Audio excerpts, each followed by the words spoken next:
Good afternoon, everyone. My name is Hagop Dertavitian, and I am the host of the day. So our next topic is about an enlightening journey through the cognitive processes that occur when we read, like I'm doing now.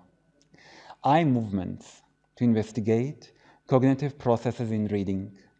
We also look at how this knowledge impacts the way we explore reading with our children. We will hear first from Professor Kevin Paterson, Professor of Experimental Psychology and Head of the School of Psychology and Vision Sciences, University of Leicester. Professor Kevin will then be joined by Dr. Mariam Al-Jasmi, Professor Department of Cognitive Sciences, University UAEU, to discuss how data is an essential component in the future of reading for pleasure. After the discussion, you will be invited to try the technology for yourself in the foyer of the auditorium. Let's welcome all together Professor Kevin.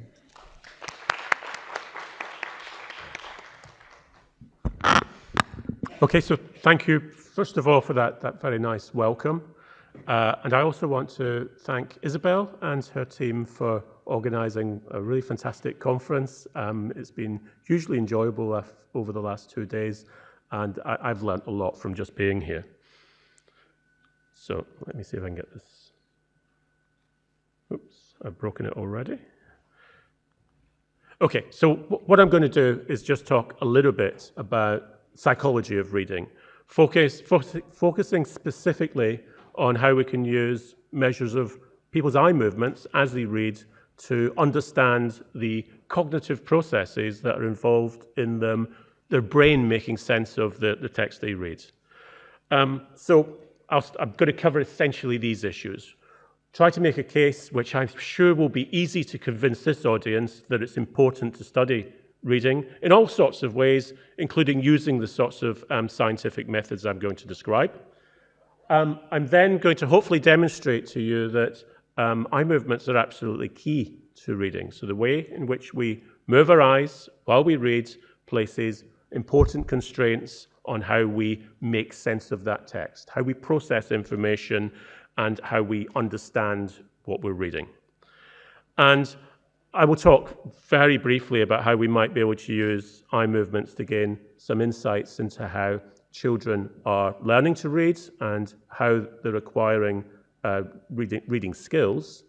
And I'm also interested in, so one of the points I made in an earlier session is people might have heard that psychology is weird. Psychological science is very weird, meaning that it's Western, it's educated, I'm going to miss out some of these words, but it's rich, it's democratic, essentially capturing the fact that most research on the topics I'm going to mention have been carried out in a pretty small area of North America. And research scientists have tried to generalize from those findings to explain how humanity as a whole performs these tasks, or how everybody reads. Of course, that's probably not a good approach given the diversity of languages that exist and makes assumptions about the universality of the mechanisms that are involved in understanding language. Now, some of these mechanisms might be universal, but it's almost certainly the case that some will be language specific, reflecting the specific properties and perhaps even cultural situations in which a language is read. So we need to know more about other languages, and one majorly under-researched language is Arabic. It's also the second, as I will say shortly, repeating myself, it's also the second most widely read alphabetic language worldwide.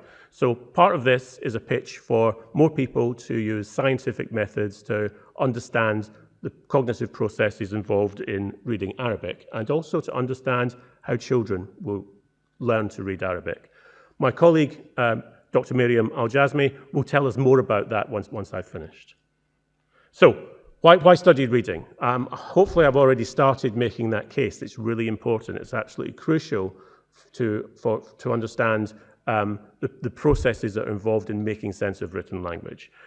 Writing and reading must be the most important cultural invention over the last 5,000 years. It's the way in which we transmit knowledge across across generations. It's the way in which we educate ourselves and educate others. It's the way in which we have developed our economies. It's the way in which we run our societies. It's the basis of cultural experience. It's the basis of reading for learning. It's the basis of reading for pleasure. So isn't it important to understand exactly how our brain performs this task, how it makes sense of these patterns of light and dark on the screen, the ink blots on the book you're reading, how we make sense of this code, and our brain is able to understand it so rapidly and so fully and give us such a rich experience of the information it's conveying. So that's the broad reason. So I've already made some of this case. So literacy is absolutely essential for modern societies. I put here that from secondary school onwards, reading is the primary route for acquiring new knowledge. We might have advances in AI, we might have advances in technology for education, but reading will always be the basis of how we communicate complex information, because language has the characteristic has all the characters required to convey that information in a complex way that we can understand rapidly. And as I've already said, it's crucial to your educational experience. So it's also crucial to an individual's socio-economic success and their experience, fundamental to their experience. It's a method for understanding other cultures, other people, things you've never explored before, understanding science fiction and fantasy. So what's the purpose of this talk? Well, the purpose of this talk is to understand how laboratory-based experimentation can help us to understand those processes, because that we can use to help optimize how children learn to read. So not all children learn to read well. So a point that Isabel reminded me yesterday that I'd made is that while oral language is genetically based, it's something we are innately programmed to develop.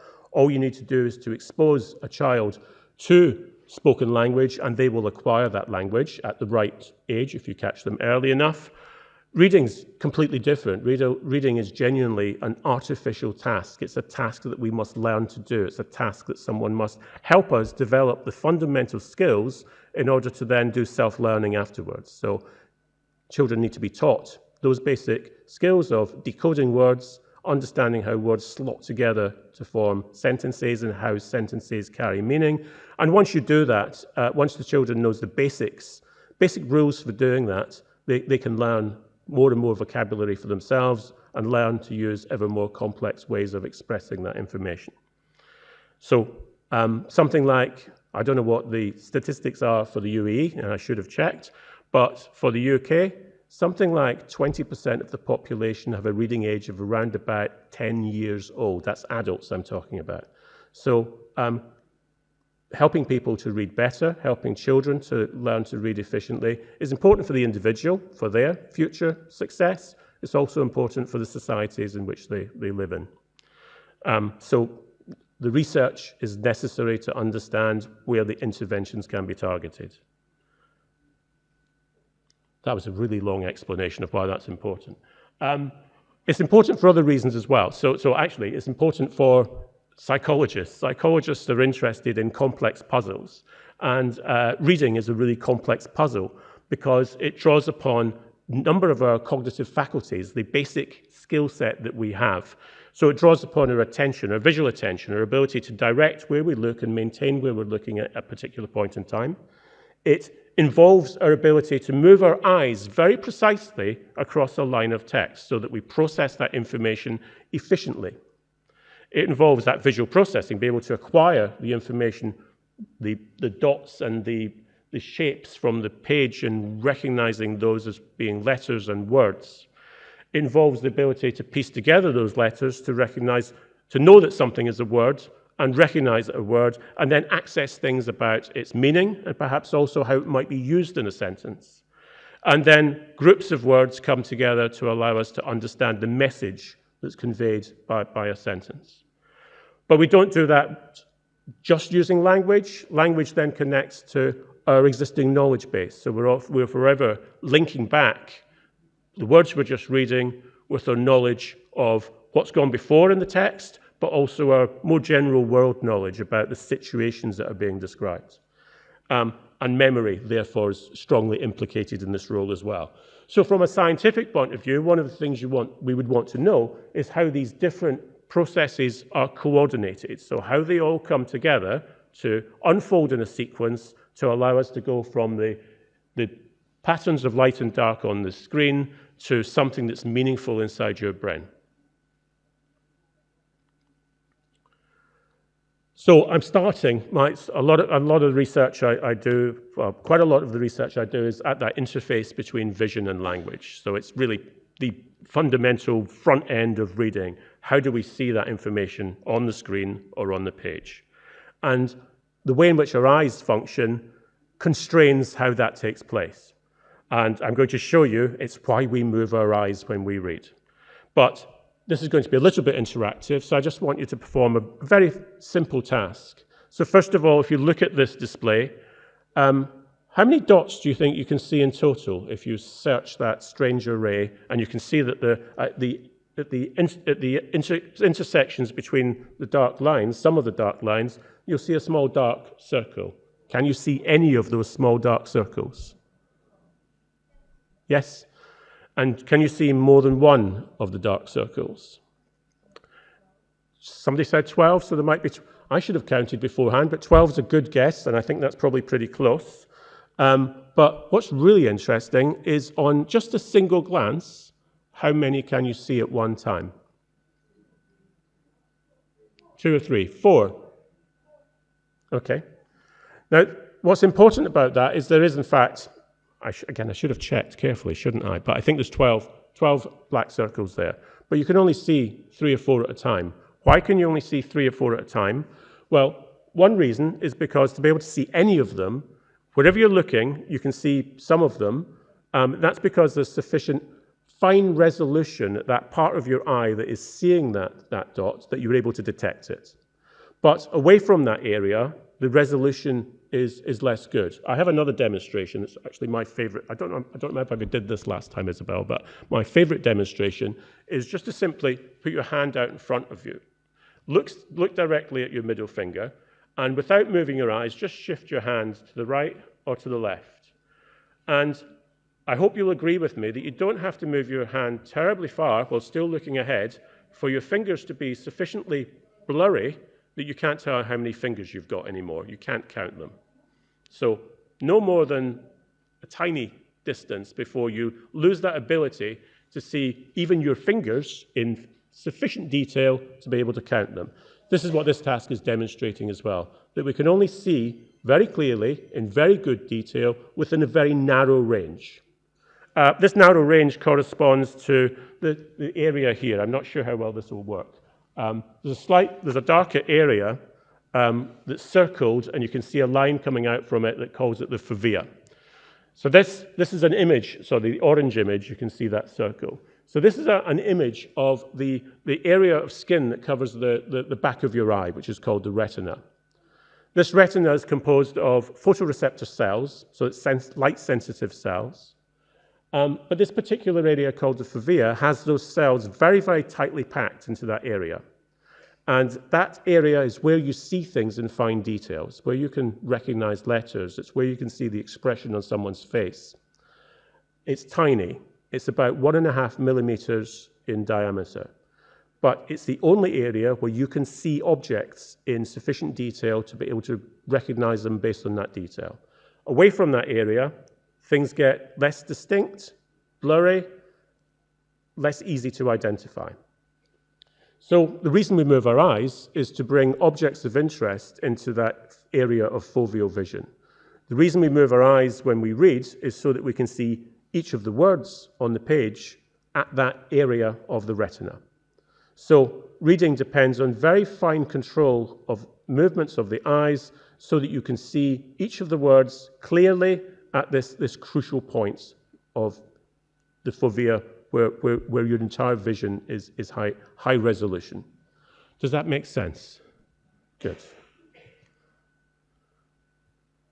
So I've said much of this already, but I'm just going to say it again to make it clearer. So we move our eyes across each line of text so that we can read the individual words, so we can see the words in fine detail, fine resolution. So the patterns we make are, we move our eyes very rapidly from one word to the next. Those rapid movements are called saccades. They're very, very fast. They last about 20 to 30 milliseconds. And those saccades are separated by periods during which the eye is relatively still. That's when we're looking at a word. It's also where we're taking information from the page. It's where we're able to see anything at all. In fact, our brain shuts down momentarily during the movements. Not our entire brain, part of the visual system shuts down momentarily during those movements. Then when the eye is still, your eyes are processing the visual information, taking in the information from the screen or from the page. The amount of time you spend on a word is around about, well, each fixation on a word is around about 250 milliseconds, so about a quarter of a second. Very, very brief period of time. But that's often enough for you to recognize a short word. A longer word, well, you might need to make 2 glances on it, 2 fixations on it. So the fixation is the period when the eye is relatively still. So within half a second, you can recognize, your brain can recognize a reasonably long word, maybe a 10-letter word in English. I just want to illustrate to you what that looks like. So essentially, these are the rapid movements. You can see that this area of clearer text, so the clearer text is the text that's being seen by the fovea, is that it's shifting across the page very quickly. So this is simulating how the eye moves across the page, rapid movements separated by these brief fixational periods where the information is being acquired from the page. So you're only seeing a small chunk of information clearly. What do you need in order to be able to read? Well, you need a chunk of information. It's slightly larger than the area you can see very, very clearly. And this area is called the perceptual span. Dr. Al-Jazmi is going to show you in a bit more detail how we calculate what the perceptual span is. But the perceptual span for English is something around about the word you're looking at. So if you look at this top example where it says English and the sentence reads, the student left a train, then the orange dot is simulating where the point of fixation is, so that's where someone is looking in that sentence. The blue area is the amount of information that's needed to be able to read normally. Now what's interesting about that is it's stretched in the direction of reading. So it's elongated in reading English, you're reading from left to right, so it's elongated in the direction of the right. And this is because to be able to read English, you may need to be able to see the word you're looking at. That's the word you're currently recognizing. You need a little bit of information maybe about the next word along, because you start to pick up some information about what the next word might be. But you need enough information to be able to detect the boundaries between the word you're looking at and the next word along, and perhaps the next word after that. That's crucial because there's one part of your brain is busy trying to recognize that word, working out which word in your mental lexicon it corresponds to, while another part of your brain is busy deciding where to move the eye next. So it's using information about the word left and the word the in this sentence to target where the next saccade will move to, the next eye movement will move to. I don't have an example of Arabic here, but I know that Dr. Al-Jazmi created one, so we'll see that shortly. But I do have Hebrew, and Hebrew is pretty close to Arabic. Crucially, its reading direction is right to left. So for the Hebrew example, you can see that the perceptual span is elongated towards the left. So it's always in the direction of reading. So for reading Arabic or Hebrew, you need to be able to see the word you're looking at, because that's the word you're trying to recognize, and then just a little bit more information from the left so that you can plan where the next eye movement will go. It's not entirely obvious from this image, but the perceptual span for Hebrew and for Arabic is a little bit smaller than it is for English. This is not because English readers are better at seeing things. It's actually because Hebrew and Arabic are linguistically more complex languages than English is. English is a very messy, redundant language that uses lots of short words to communicate information, whereas Arabic, Hebrew are quite condensed languages. Each of the words contains a lot of morphological information, a lot of information about that word and its various characteristics. So because of that, the perceptual span is somewhat smaller. So the size of the information that you're attending to while you read reflects the complexity of the language in which you're reading, which is really interesting because it's a biological process that's constrained by your knowledge about language, linguistics, cultural experience. I have an example at the bottom here showing Chinese as well. Chinese, the perceptual span is even smaller. It's something in the region about 4 to 5 of the Chinese characters. And this is because Chinese is even more complex than Arabic or English, even more condensed information within a small space. So the same informational demands of that language requires a smaller perceptual span. Is that clear? Is that making sense? Okay. So just a few things about the eye movements we've made, and I'm really just picking up on things I've already said. So we read by making this sequence of fixations. So these are the periods during which the eye is still, not moving, and it's when you're seeing information from the page. And each of these lasts up to about a quarter of a second in reading. And this seems to be, there's some studies show that this is fairly universal across different writing systems. So the length of these fixations are certainly the same across different languages, but actually the precise amount of time you spend looking at a word is slightly low. It depends on the complexity, the difficulty in recognizing that word. So I'll say that again. So on average, fixations are around about a quarter of a second, but there is some variation in the amount of time you spend looking at a word. And that directly corresponds to just how difficult that word is to recognize. And I'll explain in a minute that longer words take longer to recognize, are harder to recognize. Words that you encounter less frequently in your written language, so words that have a lower frequency of usage in your language, also take longer to recognize. And if a word is more predictable from the context, so the words leading up to it, then that's quicker to recognize words that are more predictable. So these fixation times, when the eye is relatively still, are separated by the rapid movements of the eye, 20 to 30 milliseconds to move the eye from one location to the next location in a line of text. For English, the size of these movements depends on the length of the words in the language. So in English, it's around about 7 to 9 letters long on average. In Chinese, these saccades are much shorter. Arabic, Hebrew is somewhere in between Chinese and English. So what's crucial about this is that the way in which we read is by taking this sequence of almost like snapshots of information from the text. So we see a sentence in a series of chunks of information. Little pictures, almost. One section, another section, another section. Your brain has to decode that information, make sense of it, but then link it all together. So your brain has to keep track of that sequence of snapshots. And crucially, you might not always make a forward movement in the text. Sometimes you jump back to look at a word that maybe you didn't quite recognize or something that didn't quite make sense. And your brain has to keep track of the relative positions of each of these eye movements so that the information is combined in the brain in the way that it appears on the page, not necessarily in the sequence that it's sampled from the page, if that makes sense. But that's a crucial task for the human brain, is to join together these successive chunks of information in order to obtain something that's meaningful. Okay, so I've preempted myself by covering some of these points, but so this is a physiological movement of the eye. It's not something that you're conscious of doing, rarely conscious of what you're doing. It's something that happens automatically, so it's a reflexive process. When you've learned to read, you just do it without thinking. Your eyes move across that line of text. You shift your gaze across each of the words.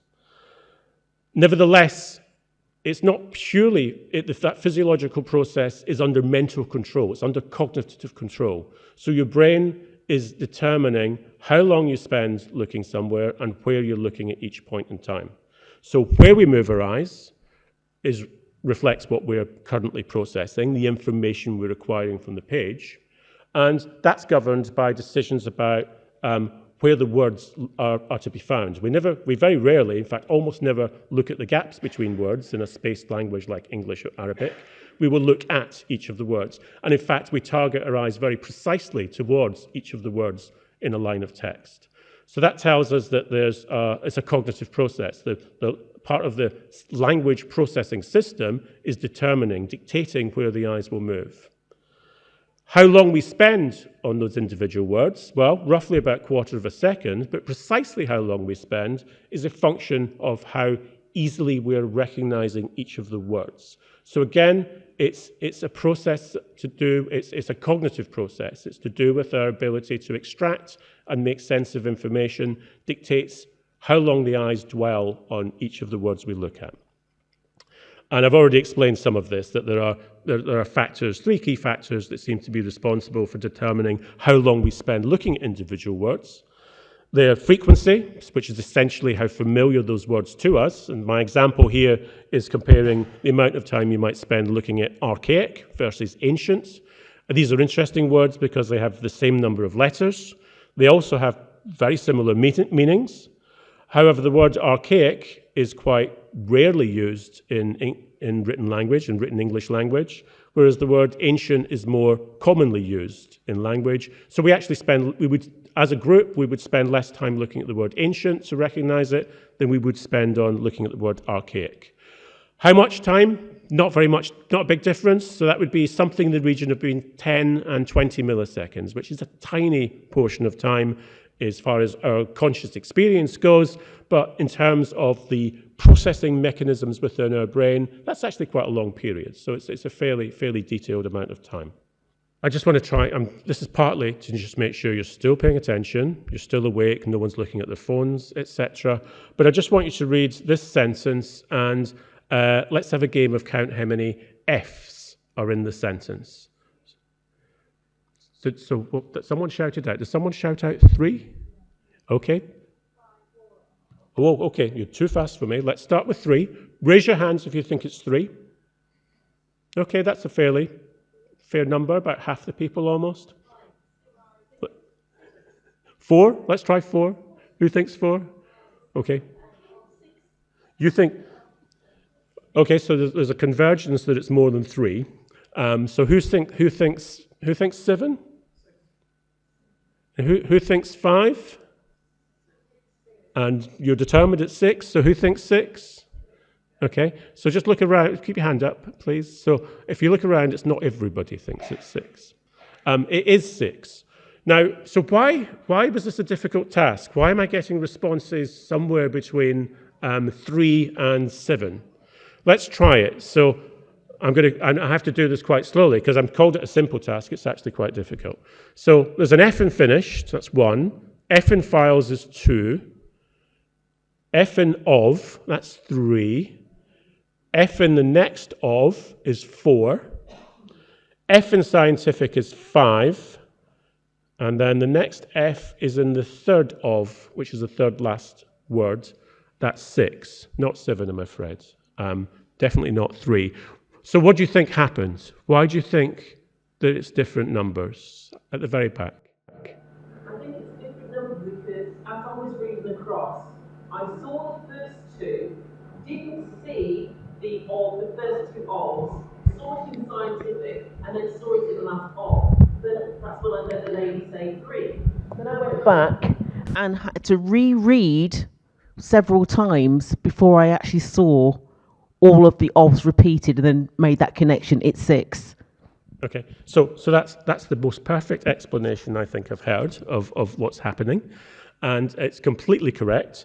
Is that to simplify it, you don't look at all the words when you're reading. So you look at most of the words in a text while you're reading, but sometimes you're able to recognize a word in the corner of your eye, to the extent that you're not even consciously aware that you've looked at that word or obtained information about that word. And so in this task, which is not a reading task, it's a letter search task, it tricks you. So we call this, oops, I've gone the wrong way. I thought I had some more text there. I don't have some more text there, so let me explain it. We call this parafoveal processing. So yes, you look at the words you're recognizing, but sometimes you can pick, which is in foveal vision, but sometimes you can pick up information about the next word along, which is described as being in parafoveal vision, just region beyond foveal vision, and you can recognize it very quickly without being consciously aware that you've done so, to the extent that in this sort of proofreading task, you might call it, then you fail to detect the letter and the small words that you've jumped past. You've leapt past that word without looking at it directly. So the ofs are good candidates for that. So well done for all reading normally and all encountering exactly the same problem that everybody always encounters if they're a skilled reader. So this just describes the sorts of pattern of eye movements we see when people read. So you can see that the curved lines express the saccades, the terminations of those curved lines are the periods of fixation. So we have what are termed here forward saccades, so progressive movements of the eye through the text. Sometimes you get a skip, which is what happened with the word of in that previous example. So here you can see the word the in peripheral of your vision, corner of your eye, so you don't need to look at it directly. You can skip past it to see the next word. That skipping behavior is another good indication that eye movements are under cognitive control in reading. The process that's driving the decisions is involved in recognizing words. It's not a purely physiological response. It's actually being controlled by cognitive systems in the brain. Other things we see is the long sweep back to read from one line to the next. And we have also things here that are called regressions, that jumping back to reread something because it maybe didn't quite fit with your understanding, or you maybe think you've misread the word, so you're checking it again. So what's really interesting about this is these patterns of movements and the variables that can control them have been used to build really quite sophisticated computer models of what reading looks like. Now, these don't provide a complete explanation of everything that goes on during reading, because there will be linguists in the room and people who study English literature in the room who know that the process of understanding language is more than just recognizing individual words. But the research that's been done to date and the way in which these models can simulate that behavior suggests that certainly word recognition seems to be the engine that drives the movement of our eyes across a line of text. So we dwell on words until we think we're going to recognize them before we move on to read the next word. And this is now the basis of these sorts of very computational models, computer-based models that can simulate the behavior of the eye as a robot system, perhaps, as an AI system might be reading the text. There's several different types of models. I've focused on one here in particular that's called the Easy Reader model, but there's about another 3 or 4 models that work similarly, slightly different principles, but performing the same actions and identifying the same variables as being important. So if word recognition is the engine that drives the movement of the eyes, then the factors that determine whether a word is going to be recognized quickly or not are the 3 things that I've already mentioned. So word length, or if you're reading Chinese, it's going to be complexity, number of strokes in the characters rather than the length. The frequency of words, so is essentially how familiar the word is to you, so that's clearly being encoded in your brain. And also a word's predictability, so you're making great use of context, the information you've just acquired, in order to determine where you look next in the text. So one crucial question is, well, what extent are these mechanisms universal or reflecting the specific characteristics of the writing system? And there's a lot of research going on to investigate that just now. The spoiler is, the model's pretty good, and this model explains English very well and other alphabetic languages very well. It gets a bit difficult when it's applied to Chinese, and the model for Chinese that's been developed is somewhat different. So the answer is yes, some aspects of these models are language universal, but some aspects seem to reflect the characteristics of specific writing systems. The other question, which I'm just going to turn to now, is can you use these models to understand better how children are learning to read? Well, yes, you can. So one approach is to use these models to take data from adults. These are based on data for adults, but take some data from children and see how changing some of the parameters, twisting some of the knobs in the model, and pulling some of the levers to see how that can change the way in which the model works in order to simulate data from child readers. And so there's a really nice study by Eric Reiko and his colleagues from 2013 that shows that you can do this, and it works pretty successfully. And what they showed is that it seemed to be the ability to recognize words was probably the major factor determining the difference in behavior between a typically developing child reader and a skilled adult reader. And they argued that the factors that might be determining what's happening here is the development of what they described as linguistic proficiency, which seems fairly obvious, the ability to use language effectively. Although they weren't clear about exactly what specific aspects of linguistic proficiency are at stake. Now, I wasn't expecting them to necessarily do that, but what they've done is a really nice demonstration that we can use these computer-based models to start to understand what the differences are between children's reading and adults' reading. And just to finish off, I just want to tell you a little bit about a more recent study, and this is just an illustration of the type of approach that can be taken, but this is by a colleague of mine called Nina Liu, who works in Chinese, and she's recently done a really nice study, which we're still working on writing up, where she took collected eye movement data from Chinese readers, and at the same time, she also measured various characteristics of those readers. So some of these might be to do with language proficiency. There are a number of variables that are important for how the sorts of skills that children might be taught in order to help them read. So ability to, in Chinese, it might be the ability to recognize characters, recognize words, being able to pronounce characters, and so on. All the sorts of skills that they might be taught in school. But also to look at some of their cognitive capabilities, so their memory, their attention, their speed of processing, how quickly they can make sense of information. And just to acknowledge that this entire approach is influenced by some work that Catherine McBride had been doing in Hong Kong for very many years, and I think she's moved to continuing that work in America just now. So I just want to tell you how we went about doing that. So we collected all these data. We got children to read a particular set of sentences. We had manipulated word length in this experiment, which is important in Chinese because you have to, Chinese doesn't have any spaces between words. So an important task for the reader is to work out how long the next word in the text might be. So sometimes it might be just a single character might correspond to a word. Not very often. It's only about 10% of words in Chinese are single character. Or it might be 2 characters long, which is the most frequent word length in Chinese. So something like 70% of words are 2 characters long in Chinese. Or it might be 3 or 4, and so on. But then what Nina then did was look to see what the relationship was between the various variables she measured and the eye movement behavior for these words of different lengths. So how long, we looked specifically at the amount of time spent looking at those words. And she took all of these variables and she used a technique called random forests to be able to work out which ones were most important for predicting the amount of time that would be spent reading those words. And what's interesting is you can see in the top area above that vertical line, there's a number of the variables that are most important. Ignore word length because we changed the word length, but its the ability to recognize characters was important. You needed to know the basic characters. And also vocabulary knowledge, so the extent to which children knew the meanings of words in Chinese, or a number of words in Chinese. And also reading fluency, so just how quick they can read text, how fast they can work through text. But all of the other things, all of the skill-based things, don't seem to be that important. And within this group of typically developing children, the individual differences in their cognitive abilities wasn't particularly important as well. So their working memory, their attention, their processing speed.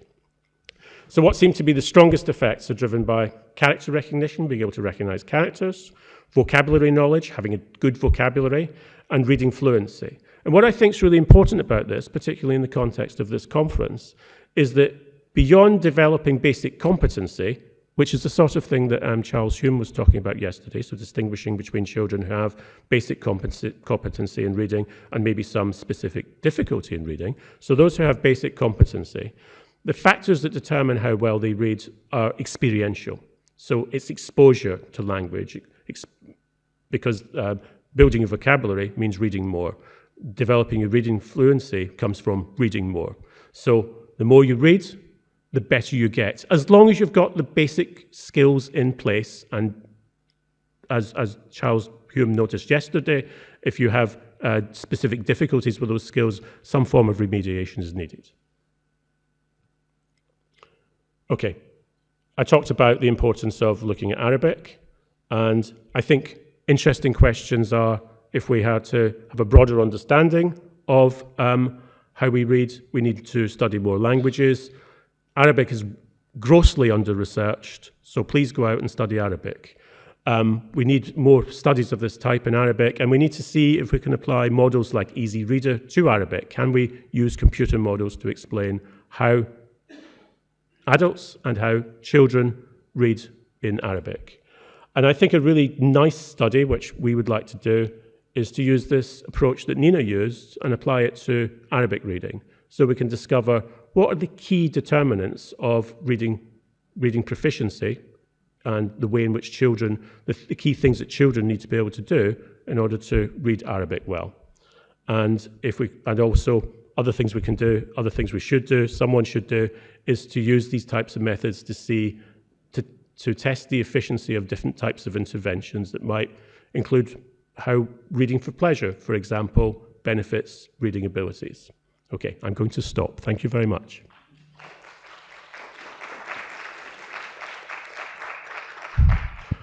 I was going to take questions, but I've rambled on for far too long. So I think what I'll do is just move straight on to asking Dr. Al-Jazmi if she wants to join us on the stage. So, first of all, we appreciate everybody who's here because it's probably the last talk in this conference. So it's a big pressure on me to make sure that you enjoy and appreciate that you stayed this long. We were debating whether 10 people will be there, and we were both wrong. I assumed that there would be 10 people, and all of them are my students. But I appreciate everybody who's here. And we want to start by talking about this paper that... do you want to talk about it?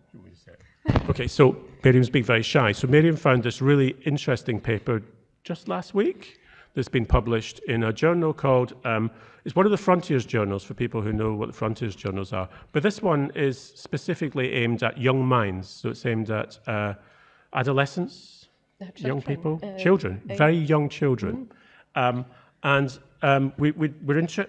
encouraging you to use the QR code to download this paper because the talk I just gave you is explained in this paper in great detail, only it's aimed at children. So it's aimed at 8 to 10-year-olds. And even more so, when the paper was submitted to the journal, the reviewers, the equivalent of the peer reviewers for this paper were children. So they reviewed, gave comments, asked the authors to make revisions. And it's a fascinating read. And I think we learned a lot from looking at this paper about how to explain things very clearly. And we liked this one quote. So this seems to be, again, very relevant to this particular conference. So the conclusion the authors drew from this paper was that the more words you learn, the better and faster your reading will be. So one of the best ways to read faster and better is to read more, which seems like a very, very nice message. Okay. Okay, thank you so much.